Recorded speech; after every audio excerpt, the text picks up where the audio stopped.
Welcome to the Black-Liberation.Tech podcast, brought to you by Jordan Nuance LLC and hosted by Dr. Renee Jordan.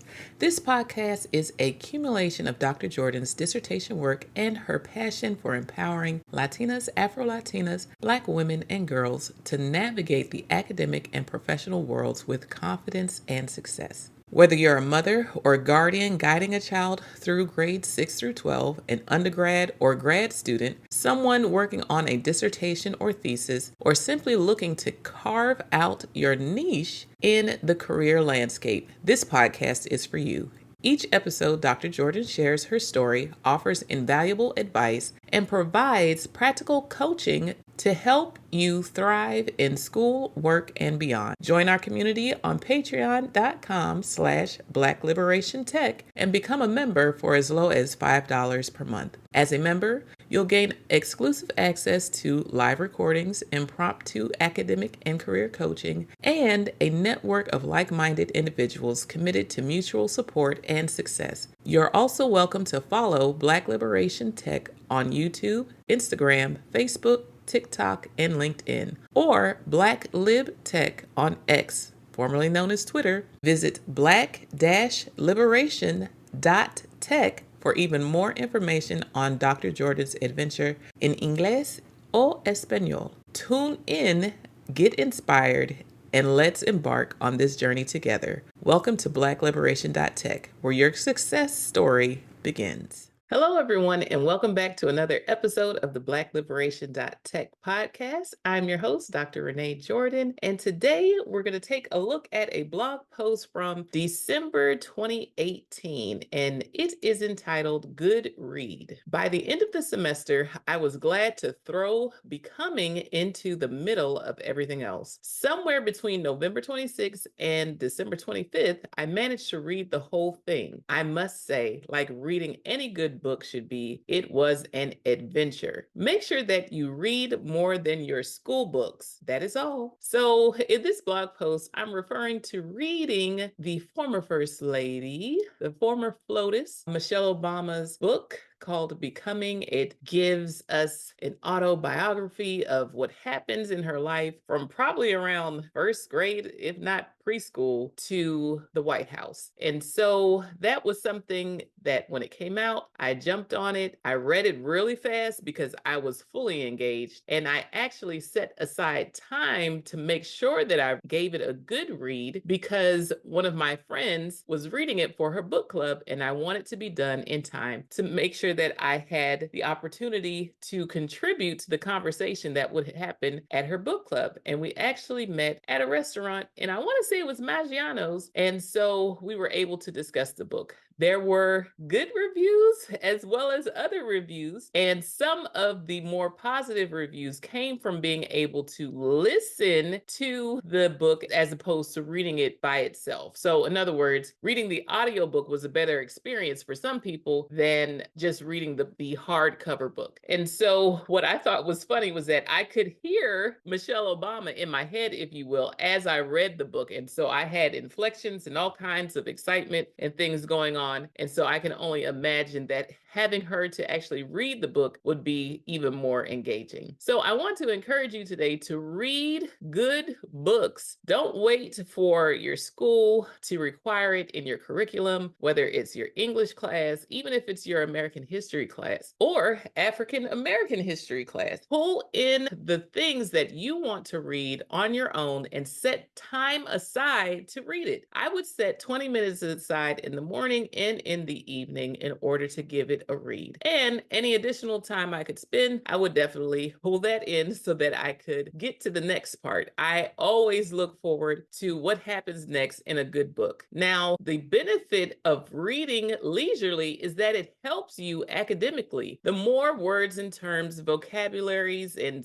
syntax and grammar and dialects, whatever it may be that you're exposed to, will help you to develop reading skills. skills. Now, those reading skills are directly transferable to reading other things. The more that you engage reading, whether it's an audiobook or a hard copy that you are reading on your own, the better you'll be at reading when it comes to academic work. One of the things that I would hear from reading experts in my reading classes in graduate school and reading specialists is that if students are having issues reading, give them what they want to read and allow them to digest that as much as they want. So some of the recommendations included comic books as well as fiction books. Now, these things might not, once again, show up in the classroom, but there's no rules against you going to the library or going to an audio book to download. There's no rules against you going to a library to borrow books or even downloading books to your tablet so that you can read along as someone else reads aloud. Once again, the more you read, the more you develop your reading skills, the better you're able to read. And not only does it help you with reading, it also helps you with your writing. Now, I'm someone who writes far better than how I speak in public on my own. And I attribute that to being able to see the words and remember how they appear in other places. What kinds of adjectives and adverbs are used to create feeling, emotion, imagery, etc. So those things are good to include in your academic writing, and they will certainly appear in your reading as well. So once again, bring in your leisurely reading, help yourself out by reading as much as you want of your favorite types of books, whatever they may be, or your favorite poetry, or your favorite comic. Just enjoy it for yourself, and it will help you in other places. Now, not only do you have to read in school, when you graduate from school or when you get your license, you are going to be responsible for reading a whole lot of things in order to make sure that you are aware of what it means to sign a contract for a car, sign a contract for a house, sign a contract for an apartment, sign a contract for life,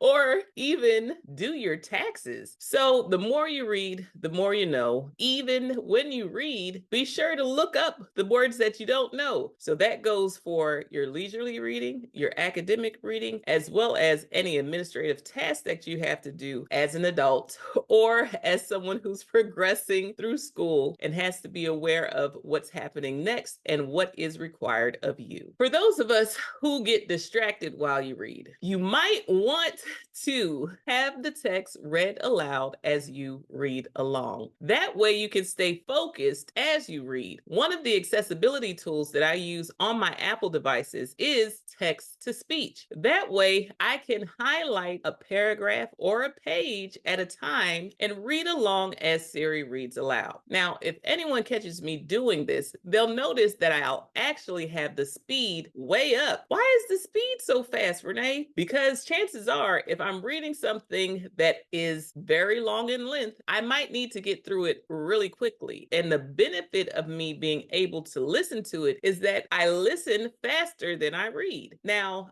that I will attribute to, and I've said this before, to singing in the choir. We went from having 3 rehearsals a week to 2 rehearsals a week to, at times, 1 rehearsal a week. That meant any new songs that we learned, we had to learn them quick because we would have to sing them like we've known them for a long time on that Sunday. And so speeding up the reading allowed me to cover more ground with my reading task than if I sat there by myself and read. Other things that I adopted included highlighting PDFs, highlighting in my Kindle, highlighting books in my digital library on my phone, on my computer, or on my iPad, or on my laptop so that I can keep track of important things that I needed to go back to when I needed to reference the text in a paper or in class. I would also include questions that I would have as I read in the margins so that I could ask them aloud once I got to class. Now, whether that was to find find out the instructor's perspectives on the matter, or pose the question to my classmates to see what they thought, or just share a question that came to mind. Perhaps it's one that can't be answered, but if I had the chance to ask the author, that's something that I would ask. And those types of questions and notes can be reused when thinking about writing a response to a test prompt or a writing prompt for a paper or a discussion board. By marking up electronic copies, not only are you saving paper, but you're helping yourself to stay organized. I found out that hard copy paper was my enemy. Now, it was an enemy in that it took extra effort in order for me to organize it. I had to stay organized. Now, a lot of times that organization took place in the form of a spiral notebook. That was my best bet. I could keep everything together and I wouldn't lose it. The challenging part was my handwriting. So I would write really, really fast, but then at times, specifically in undergraduate school, I would have to rewrite my notes soon after that class or soon after writing them. So I would spend the weekend rewriting my notes in order to make sure that I could go back and review my notes without having a question about, what is that? What word is that? Is that spelled correctly? And I would also have the chance to fill in any gaps in my notes. So if I missed something and had to skip and move on, I could circle back to it. So marking up electronic copies of reading allowed me to stay organized because not only did I have my notes, I also had the pages that the notes referred to. And so that added another layer of organization that I wouldn't have if it was just my notebook. But in my notebook, I would make a note of what page I was referring to in my notes. It's important for you to make sure that your reading includes culturally relevant reading. Now, what does that mean? It depends on you. For me, that means reading the work of African Americans. It also means reading the work of Latinos. It also means reading the work of people who might not show up in my regular curriculum in school. Now, in my honors English class, I was introduced to Zora Neale Hurston, and she is definitely someone that I enjoyed reading, and I would definitely recommend her books to anyone. The reason it's important to read culturally relevant readings, it's because it helps to pour into you. It allows you to take in the perspectives, the experiences, the challenges, the triumphs, the victories, the excellence that comes from cultures that are important to you. So think about it. Who do you identify with? Who are the authors who belong to similar groups with whom you identify? Look them up. Do a Google search, do a Google Scholar search, and see who you're able to come across that brings a perspective that is familiar to you. Find out who brings perspectives that are different from yours. Find out who is writing in these spaces and from what standpoints are they writing from. Do you agree with them? Do you disagree with them? Can you see how their experiences frame how they choose to move in and out of their journeys? Taking in the perspectives of others will allow you to be more compassionate. It'll help you to develop those social emotional skills that come from seeing how others view and experience the world. Reading is one of the ways to develop empathy for others. Being able to take in account the experience of someone else and how they might be feeling or may be feeling or how they have felt during different experiences. That can help you when you're engaging with people in different places and spaces, whether that's work, whether that's school, or even if you're in the grocery store. Think about reading as personal and professional development. You can read for leisure and develop a better understanding of how others move about the world and engage in conversations in ways that you would not have been able to otherwise. Reading can be a part of your professional development in that it can allow you to go further into your discipline, further into your research, further into your specific areas of interest so that you are more aware of what is happening, the work that is taking place, the work that has taken place, and the work that's yet to take place. So, in other words, where do you fit amongst the literature? What can you do to add to what is known in scholarship as well as in everyday life about what goes on and how people experience things? Take my blog post and podcast for as an example. I'm filling in the gap for someone. Someone's out there listening. And why? Because perhaps they need another perspective on academic and career coaching. Not only is reading a part of your personal development and your professional development, think of it as writing your own curriculum. When people write curriculum, they consider what books are included as well as what books that are not included. If you don't believe me, check out the banned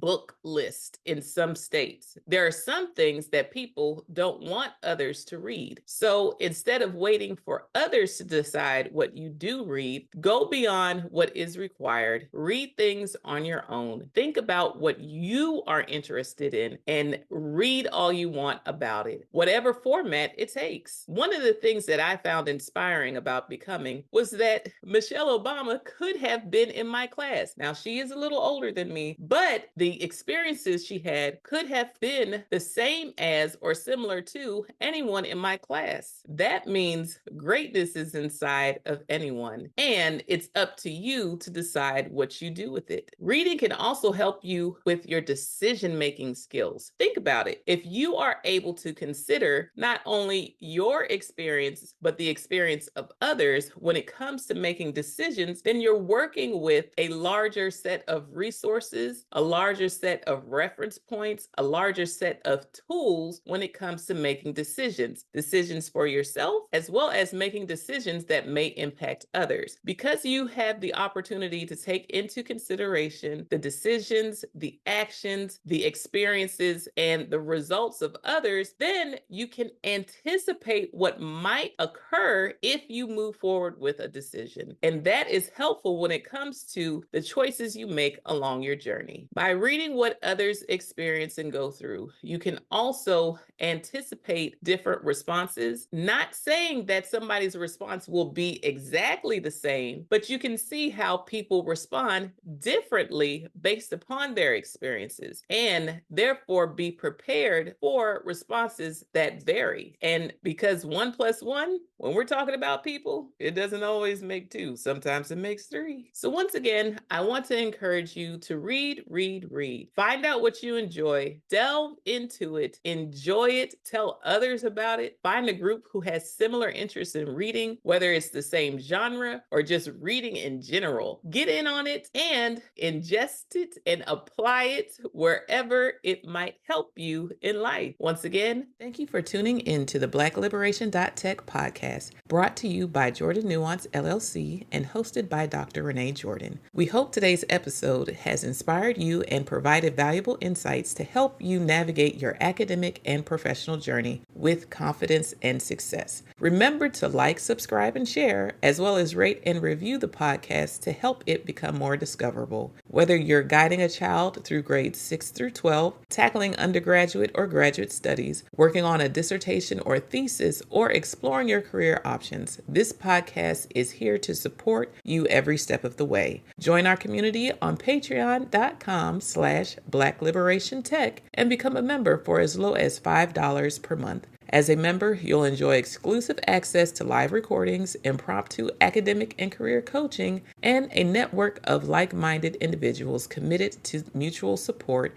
and success. Don't forget to follow Black-Liberation.Tech on YouTube, Instagram, Facebook, TikTok, and LinkedIn, or Black-Lib.Tech on X, formerly known as Twitter. Visit Black-Liberation.Tech for even more information on Dr. Jordan's adventures, available in both English and Spanish. Stay inspired, stay empowered, and keep moving forward. Until next time, take care. Bye-bye.